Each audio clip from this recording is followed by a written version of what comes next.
Тапқыр қоян ертегісі. Бірде орманда аңдардың патшасы арыстан бәйге жариялапты. Ол бір қазан суды қайнатыпты.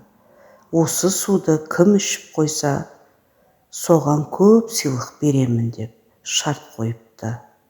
Көп сияпаттан дәмеленіп, бақтарын сынап көргісі келген аңдар бірінен соң бірі келеді. Қанша өжеттенсе де олардың қайнап тұрған суды ішуге батылдары жетпепті. Ең соңында ойнақтай басып қоян келеді. Ол қып-қызыл шоқта тұрған қазанды көтеріп алады да, суды ыстықтай ішкенді жақсы көремін деп жан-жағына қарайды. Ендеше іше ғой дейді аңдар аң-таң қалып. Аңдардың бәрі қоянның не істейтінін көздерімен көруге асығады. Қоян ұзыннан ұзақ қаз-қатар тізіліп тұрған аңдарды жағалай жүріп, мінекей достарым, мынау ыстық су, көздеріңмен көріңдер, сенімсіздік танытып жүрмеңдер деп бас-басына көрсетіп шығады.